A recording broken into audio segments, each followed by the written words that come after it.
All right. What is going on, every good people of the world? Welcome. Thank you for being here at the Mad Poet Show. Is my microphone working, in fact? The way I'm set up, I can't quite see all of my sound stuff. Okay, my microphone is working. Good. Let me make sure my correct windows are all clicked on. Therese, I see you coming in from YouTube. Good to have you here. Wherever you're coming in from, I hope you were having a great night. I think I could have taken on a couple of new students this week. Invited them out so they may be watching in the wings. Jimmy and Gwen, if you're out there, thanks for stopping in. And see, we got a bunch of people tuning in from Nemo, as per usual. So yes, welcome world to the Mad Poet Show. I am the Mad Poet. You are an audience. We are the Mad Poet Society. That song we just played was called The Echo or The Answer. This is off of my 61st album, which is titled Bucket of Blood. The photograph used for the album cover was not real blood. It was actually, I think it was corn syrup, chocolate sauce, and food coloring is what I used for that. And it was not, actually the bucket was not actually full either. I put a plate about an inch from the top of the bucket. So it wasn't nearly as brutal as it looks. Great photo. I was really happy with the album cover for that.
All right, and we are moving right on along.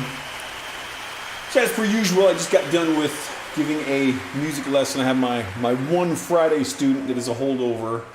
I stopped teaching on Fridays probably, 6 years ago. And I've got Susan is my longest standing student of all time. She's been with me, I think, for over a decade now. And we have great lessons because we can really deep dive into some very intense music theory.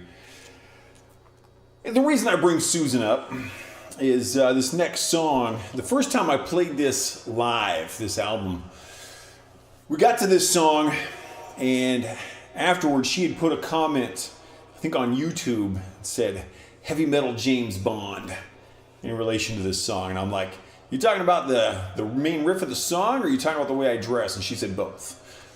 I like that. But this particular song, I've talked a lot about how, and Susan just chimed in from YouTube. She's watching, she says, and she's really short. That is true. She is a rather short gal. The other reason to talk about this is I've said many times that my song titles have no meaning. And that is almost always true. There are very few song titles I have that mean anything. And a lot of people really kind of want to see meaning in them. After I dedicated a song to my brother, a song called "The Phantom of the Broken Sword," he's like, "Oh man, it sounds like there's a story behind that song title. What is it?" I'm like, there's nothing there. It's just some words I jammed together. He was a little disappointed, but he still liked the song. But this, so my song titles mean nothing, and this song title means nothing. But I gotta say, this is, I think, one of the biggest mismatches of song titles that I had. This song title is so inappropriate for this song. It doesn't fit at all. Now, one of the best examples of where a piece really does fit is off of my 51st, I think my 51st album. There's a song called "After Hours in the Blackwood Mortuary." And that title, the way that song sounds, that title is perfect. This song title doesn't fit anything about the feel of this particular song. You can make your own decision about what you might think of that. This is "The Long Way Home."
We have had an anonymous tip come in, $5 from an anonymous tipper.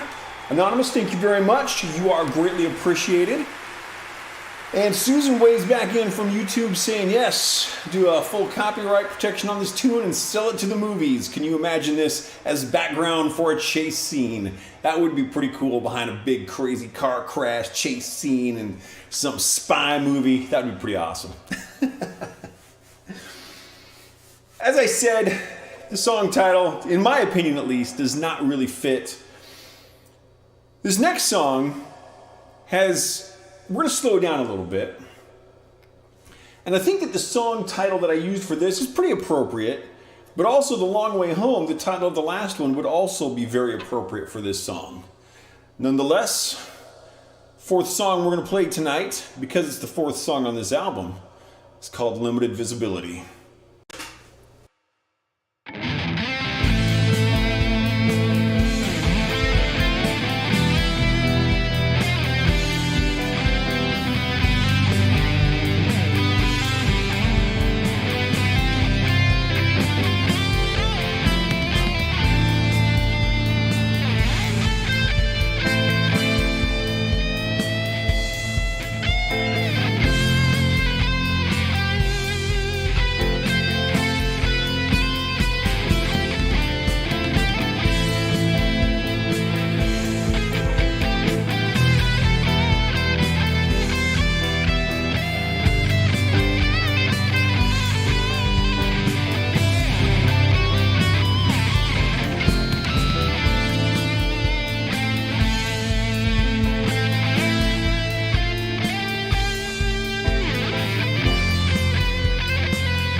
We have 2 rogue lights.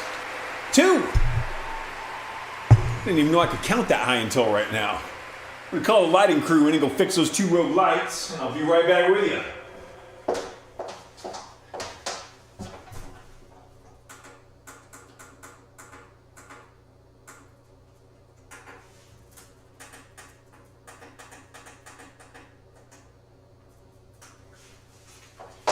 All that happens when the lights go rogue like that is just the channel for some reason just kind of automatically changes. I don't know why that is. But it's a great way to introduce what's about to happen. And if there's any regulars out there watching tonight, you know what's about to happen because you've heard this album before because I've played it like 5 squillion times. And because we do this in almost every show, because ladies and gentlemen, we have arrived at the G sharp minor portion of the show. You are welcome.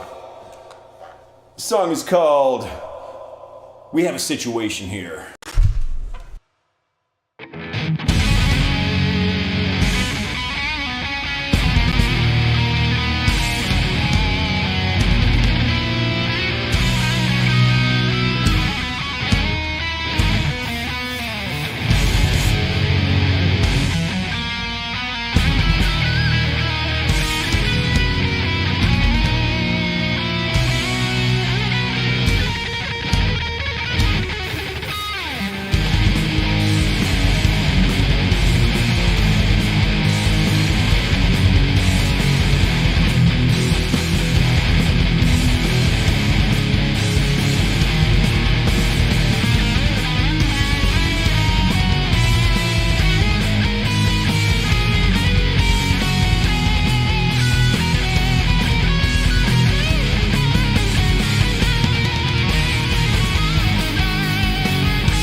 You know what I like? Guitars. And pizza. So if you are unfamiliar with what I do here, if you're just coming in for the first time, I am the Mad Poet. You are an audience. We are the Mad Poet Society. You are a member for life. We have very firmly established that it is probably the least exclusive club in the history of everything.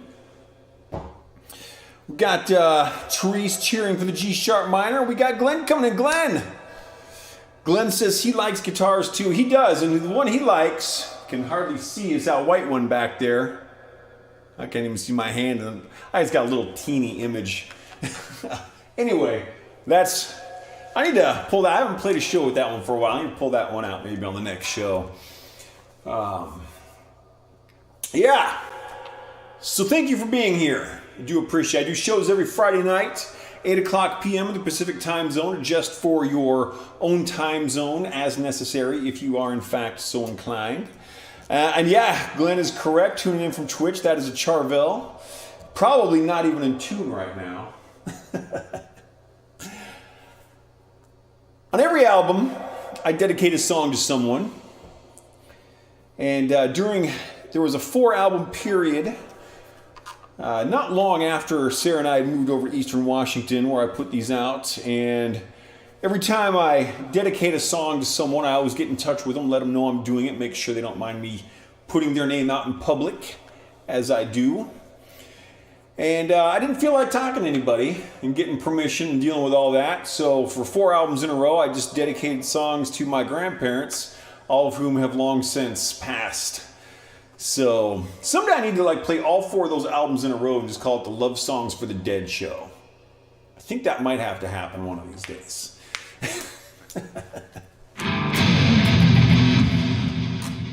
Nonetheless, this song is dedicated to my grandma Helen. I think that my grandparents would definitely not have understood my music, but they would very much have appreciated what I have accomplished. And this particular song, I think that my grandma probably could have got behind. It's definitely a softer piece, also in G sharp minor, so it's a continuation of the G sharp minor portion of the show. And this piece is called "The Rain is Speaking to Me."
Drink lots of water, everybody.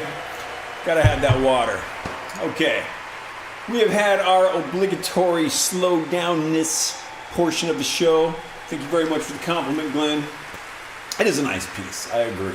And I do like that slower stuff. But you know what else I like? I like rocking. Sometimes I like rocking in G sharp minor. Sometimes I like rocking in C sharp minor. That's what we're going to do now. This piece is called Reintegrating Our Shadows.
And we are moving right on along. Again, I'd like to thank everyone for coming out tonight. Whoever you are, wherever you may happen to be. I would like to apologize to the Live Space audience, but I can't because I'm not streaming to Live Space tonight. And that's my own fault because I forgot to update my stream key, which I thought I did, but I did it in a different thing. I was testing some stuff out and I screwed up is what I'm saying. So apologies to the Live Space people who might be trying to watch and aren't because I'm not broadcasting there.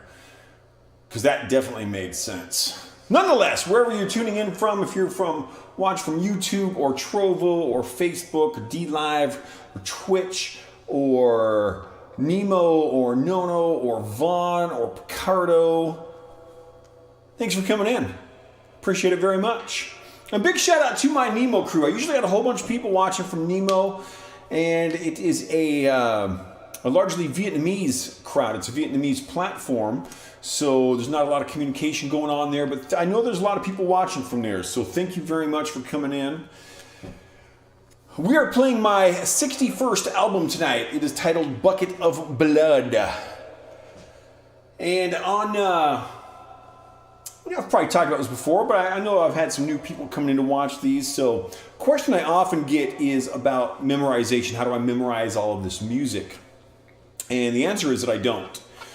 When I am playing these, I have sheet music scrolling along in front of me, and that tells me what all of the pre-recorded stuff has done, and then the guitar solos I'm doing are largely improvised, like more than 99% improvised. So for on this next song, for example, we're in B minor, and the only part of the guitar solo I've written, and you'll hear this in a few places in the song, you'll hear the guitar going. So that's the only part of the guitar solo that I've actually composed in advance, and I just have some notes in there for when to play that, and the rest of it, I just make it up. So if you've heard this album before, it will sound different this time, and next time I play it will be different again. It's different every time. Just making things up as I go along. It's a very fun way to play. As I said, this next song is in B minor, and it is called Directly at the Sun.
piece is very ill-resolute at the end there. Actually resolved to the major key instead of the minor key. Kind of throws things off. I like doing that sometimes. So as a lot of you know, I have been actively working away at my 65th album for 2 years because I'm a dork. I've been saying it for 2 years, but we are getting close. I have also recorded my 66th album. I will likely re-record a few parts of that. There's a song on album 66 called Barfing Blood from My Eyes, because, I'm just a happy little guy like that. It's a song in G sharp minor, and in that one, the very last chord is a completely out of key. It's like I change key for the resolution. It is totally fantastic. Very unexpected ending on that, and I really like it. I've been out of my runs. I've been listening to that, and also both 65 and 66 I've been listening to get the production hopefully where I want it. And it's coming along nicely. So now you guys have got a decision to make, because you're out there, you're watching my show, and you're like, hey, this is a show, and I'm watching it, right? And you're out there, you're like, maybe you're the kind of person who conforms to societal expectations and regulations. Maybe you're a little rebel who does your own thing and marches to the beat of your own drum. So this is where the decision has to come in. Are you going to be a rebel and do what you're told? Are you going to conform and do what you're told? Or are you going to be a little rebel and refuse to do what you're told? Because the title of this next song will make that determination for you. This song is called Do Not Listen to This Song.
All right, we got some people weighing in here. Glenn said that he is a rebel, so he wanted to listen to the song. You little rebel, you. Stephen Parrish, tuning in from Facebook, says he tried to not listen, but failed. So he tried to conform and was unable, because also a rebel. We got some rebellious people out here, rock and roll rebels.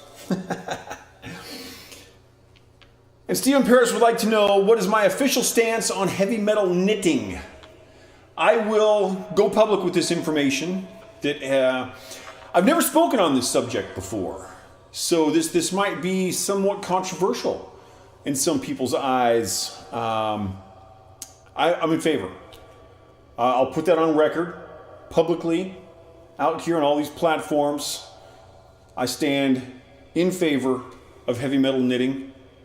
People can argue that I shouldn't have that stance if that's what they want. If they feel that is unethical, immoral, somehow illegal or irreligious or whatever, goes against your own personal stance, put it out there to the world. I am pro heavy metal knitting. Make yourself an Iron Maiden scarf if you want. Maybe make some Slayer mittens if you are so inclined. You go ahead and do that. Make yourself a skull cap that says Joe Satriani, or even, if you're bold enough, make yourself a Mad Poet sweater. Heavy metal knitting. Let's do it. All right. Thank you all very much for tuning in. We got 2 songs left tonight. I don't have anything witty to say about this, so I'm just going to go ahead and play it. I do think, however, I need to turn up one of my tracks. This will not affect what you guys hear. It'll make my life significantly easier. That's not the right one. I need my actual... There's so much smoke in here I can hardly see my screen. That's the one we want. Oh yeah. My 51-year-old eyes are working just like they did when I was 19. All right. And speaking of eyes, this next song is called Obsidian Eyes.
So Stephen agrees that a Mad Poet sweater needs to be a thing. So moving on to the last song of the evening here. Again, thank you very much for coming in wherever you're coming in from. I do appreciate you spending your time watching my show. Thank you very much. I collaborate very little on my albums. After my first album, which I did quite a bit of collaboration on, and after being in a few bands, playing and dealing with people, trying to form another band and dealing with people, I decided, you know what? Anything that I can't play, I can program with a robot. And computers show up and they're not drunk and they're not high and they can play their parts. And I did much better after that. One of the only collaborations that I have done is allowing for other people to suggest titles for songs. And my daughter has contributed more song titles than anyone else. And in fact, she's also on album number 66, which will be called Schizonoid Paraphrenic. That one's also coming from my daughter. This one illustrates that my daughter is without a doubt my daughter and was raised by me and has my same sick, twisted sense of humor. This song is called The Ascension of the Angel's Carcass.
Glenn says, I said Renee was on this one. What'd she play? She didn't play anything. She actually came up with the title, is her contribution to that. My daughter did play flute as a teenager, and she was doing really well with it. But as, things normally go, we stop being students and teenagers and we become adults, and priorities change. So she did not keep playing flute, but she was good. So no other musicians have appeared on any of my albums since my first one. So albums 2 through 64, which have been released, are all me. And albums 65 and 66, which have been recorded but not released, are also all me. And the only thing I could potentially foresee, I have composed I'm composing 2 albums that I would like to sing on. And sometimes I record my voice and I'm like, okay, I'm getting somewhere. And then other times I record my voice and I'm like, no one's ever going to hear this. So I don't know if that's ever going to happen. And so because I really do like those albums, I have thought of a couple of potential singers, both male and female, that I may invite to sing on an album at some point. Time will tell. There is another collaboration that will happen, and this will be my first musical collaboration since doing this solo stuff, and that is Susan, who was in chat earlier. She may still be here. And we talked about in conjunction with the heavy metal James Bond and all that. She has composed a song that will appear on a future album. And one thing that I've said about Susan is she writes weird music and she writes it well. And it's a weird song and it's a cool one. It's very well done. It includes banjo, which will be awesome. And it goes all over the place with key changes and odd chords and stuff. It'll be a very fun piece to put together. So we'll see where that goes. I do need to get a banjo before I can do that, before it appears on one of my albums. And that is a very special case. I have reached out to a couple of guitar players, and I've said I would like to, have you appear on my album as a duet. And as per usual, musicians are notoriously, stereotypically unreliable, and that stereotype of the unreliable musician comes from it being true. So I've had a couple of people be like, I'd love to do a collab with you, that'd be awesome. And then I just end up doing the album alone because I give them an actionable item and then things stop. I know Steven here, he and I have talked about many times the lack of reliability. I'm not going to name any names, but there was a band he was once in where they went to do a show and the drummer just didn't come to the show. So they really had to rearrange some things to do a different set that night. So yeah, we'll see about those kinds of collaborations. I'm more open to it, but thus far, the albums that I've done, I've had people offer me photographs they've taken to use as an album cover, and I've been like, nope, I got my own album covers, I'm good. As a matter of fact, every once in a while, Sarah and I will head out to the desert and do plant collections. She's a botanist, things like that. And the desert's just awesome. So we'll come back with skulls that we found and stuff. And I just came across a skull out in the garage. And I'm like, I need to set this in the window where all the spiders are. Let some spider webs grow over it for a couple months and use that for an album cover. So that's probably going to have to happen one of these days. I'm actually going to have to start releasing albums again to use these album cover ideas. So I'm going to log off and maybe work on my music a little bit. I do have a piece of pizza waiting upstairs for me. I've also got a beautiful woman up there. So you guys have a great night. Once again, I am the Mad Poet. You are an audience. We are the Mad Poet Society. Go to themadpoet.net, as you can clearly see written on this very large, normal-sized guitar pick. Madpoet.net for all things the Mad Poet related. And I will be back next Friday, 8 o'clock p.m. in the Pacific time zone as per usual. I hope you are here. Bring some of your friends. Bring some of your enemies. Bring some strangers. And we'll do this. Good night, Glenn. Good night, Stephen. Good night, Therese, Susan, anyone else that was here. Thank you very much for the anonymous tip, whoever that came from. Have a great night. I will see you on the other side.